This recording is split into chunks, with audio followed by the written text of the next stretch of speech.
বাংলাদেশ নদীমাতৃক দেশ, জীবন অসংখ্য নদী হাজার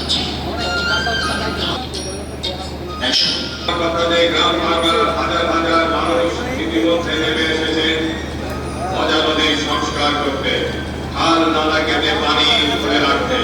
মাছের চালু করার উদ্যোগ নিয়েছিলেন শহীদ প্রেসিডেন্ট জিয়াউর রহমান।